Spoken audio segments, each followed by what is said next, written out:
Let's go now to our next guest is Christian Moeller. He is founder, president of Lionheart Farms. A lot of people don't understand or even maybe respect a bit the ag tech sector, but there are huge opportunities for this. Philippines can be a powerhouse in agriculture. Christian is one example of that. He went to what seems to me like a remote area of Palawan, where he is coming to us from today, and he founded his company. He'll explain a bit more, but coconut products, specialized coconut products, where he's become a real regional, maybe superpower is a bit global, a bit melodramatic, but certainly 1,000 workers. He's become one of the region's largest employers and has made a big impact in poverty reduction as well. So an interesting story. Welcome, Christian Moeller, Lionheart Farms. Glad to have you, Christian. Hello, everyone, and hi, Richard, and thank you for inviting me. Well, I think this is obviously a subject that's very dear to my heart. Entrepreneurship, I've always been very committed to young people, and I've always been very inspired in terms of, you can say, sharing on one of those, what I consider to be most important aspects of, building any nation and building society building, etc., which is, of course, building businesses, help drive the economy. But a lot of the time, you mentioned, why Palawan and, how does a foreigner end up in a place like this? And I that's a question, obviously, I get asked all the time. I'm from Denmark. My father was a farmer and farmers for many generations prior to that. But I really just look at this as, any other business. And coming to Asia more than 30 years ago, starting to build the first business in Vietnam. And obviously, I think that's really the one time that I always go back to when I say, okay, where did those first entrepreneurial, you can say, experiences come from? And that has sort of been transformational for myself in terms of my own career choices and what I've been doing ever since that time. Because one of the things that I experienced in Vietnam was this very, very direct feedback mechanism without all the filters around you. When you do something wrong, it comes right back in your face. When you do something right, you learn from that, and that obviously continues to drive you forward. So where did this idea come from to actually why coconuts and why Palawan? Well, it really started in a conversation in Hong Kong about 2013. I was sitting on a beach together with a very old friend of mine, and we had become fascinated about the power of the coconut in terms of its photosynthetic converter power. And we said, how is it that, if this is one of the most unique plants that is able to generate all this value, and in the Philippines, this as the tree of life, how is it that coconut farmers are poor? What's wrong? And I think that when I look at this today, and young people ask me, where should I find opportunity? Well, I often say, just look at the 17 Sustainable Development Goals. There's 169 problems that are essentially defined behind those 17 Sustainable Development Goals. And if you just dive into every one of them, you will find a massive treasure of opportunity. And that's really what happened to us. When we started looking for the answers, we started to realize the structural challenges, the issues that this, you can say, tropical agriculture was confronted with, because many of the problems that we saw in the coconut industry are actually true for the other big areas of agriculture as it applies to the Philippines. And then we just simply set on a voyage to try to say, okay, can we actually come up with the answers? And we spent a couple of years to basically define what were those answers. And when I first landed here in the south of Palawan, and obviously we looked at other areas, we looked at other countries, because at the end of the day, there are a lot of factors that need to come together. When I arrived here, there was no power, there were no mobile networks, there were no roads for about 200 kilometers around. So it seemed like a pretty crazy idea. Plus, of course, I was living a comfortable life. So why do you want to put yourself in this place? Well, I was so captivated and fascinated by this opportunity. And I also would like to say that if you're an entrepreneur and you're looking for an opportunity, make sure it's an opportunity that has wide margin for error. I've had the opportunity to build a number of different businesses.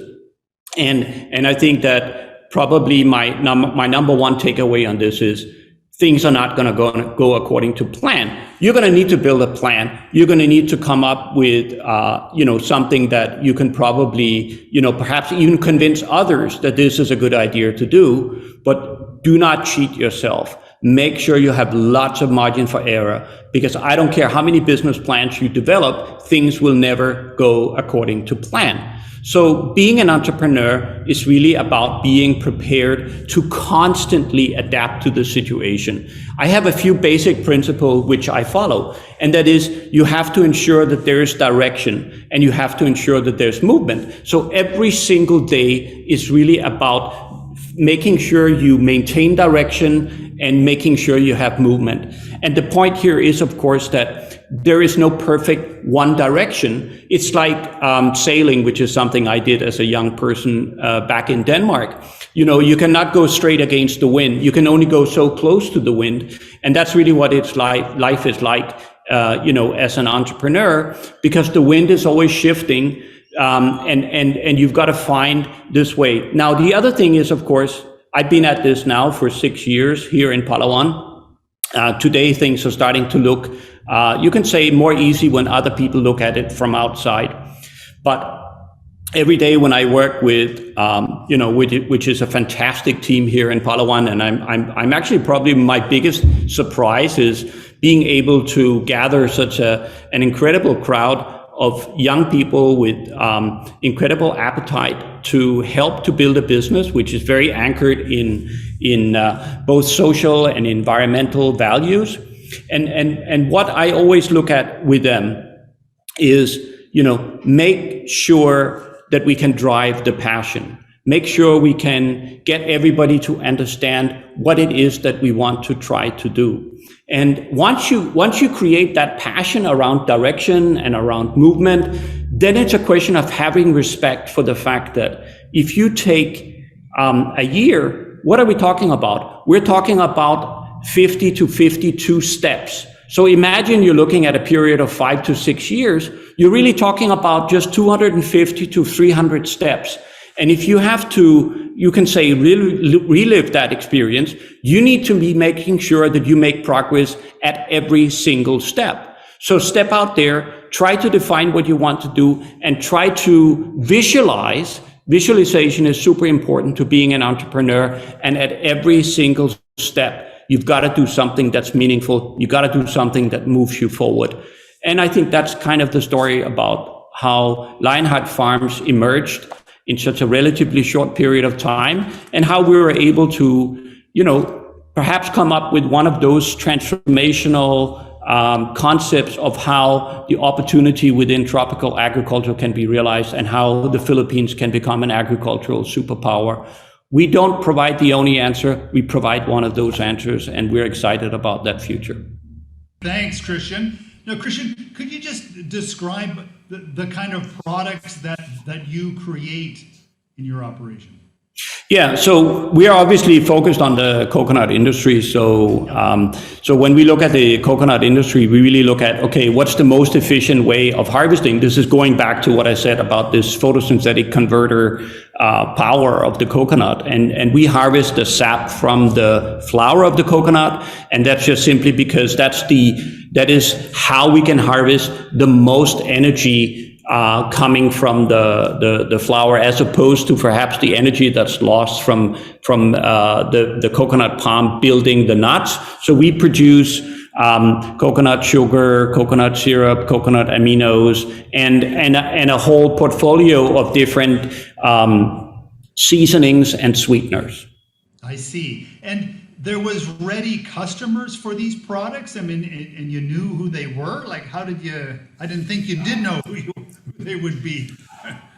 Well, I mean, obviously, when you start a business and you come up with an idea for something like this, so relatively many years ago, you don't know who the customers are going to be at that time. Okay. But what we did was we actually just simply said, we're focused on bringing sustainable sweeteners to the global market, and we were actually just driven by the simple fact that there's got to be a market for healthy sweeteners that's low glycemic index, and you've got diabetes just being one of many challenges to global health. So we were looking at all of those, and we defined 3 keywords, which was healthy, sustainable, and traceable. And those are global trends that we identified, and we kind of built the whole business model around that. And we anchored it in being very socially and environmentally responsible. And we believe that at the end of the day, that's what consumers want. And so, we purpose built the business model to essentially connect with those needs, in the market. And of course, we were able to see that seasoning and sweetener market are huge markets. So we just got to capture that healthy segment of the market. Interesting. Okay. And now going in very much a ground zero operation, negotiating with the local government and all these kinds of, was this a difficult process? Well, that's a fantastic question, because actually we started out meeting up directly with the community of the indigenous peoples here. And we met with a lot of other people in other parts of the Philippines and even in a few other countries. And I think when we met with the indigenous people here, we immediately realized that this could actually work very well in a partnership. We shared a lot of values together. And so, plus, of course, we could see that they had that kind of virgin land that we were looking for, because what's very different about the approach that we took was that we wanted to replant everything, because we wanted to use a high-performing variety of coconuts, because part of the opportunity was, in fact, in improving the yields. And, when you look at the broader segment of tropical agriculture, specifically in the Philippines, basically since the mid-'80s, the Philippines has gradually just been falling behind its Asian counterparts. And that gap in productivity across agriculture in the Philippines is really where the opportunity is. So I have this other thing where I talk often about making agriculture sexy. And why do I talk about that? Because every time I meet a farmer, they always start out by saying, I don't want my children to become a farmer. And that's a very sad thing to hear, because, most farmers in the Philippines are old. So there's obviously something wrong here. And that's one of those things that we have to try to do. And that is make it interesting for the next generations to be in agriculture, and understand that the combination of skills that are required from that are very different from those that are in the mind of most young people. When they look at agriculture, they think you need to be out there with the shovel or roaming around in the rice fields, and they don't understand that obviously the kind of skills that you can utilize in agriculture, and more importantly, by coming together, working together, creating economies of scale. In the Philippines, they talk more and more about what's called clustering. Basically just coming together, and when you come together, you need all these different skills. Okay, Christian, there'd be a lot more to talk with you about. I wish we had more time. Maybe we'll have to create an ag tech forum specific, and we can go into this in more detail. It's such a big sector and a big opportunity for Philippines. So thank you very much, Christian. Really glad to see you and hear your story and what you've done in Palawan. Thank you.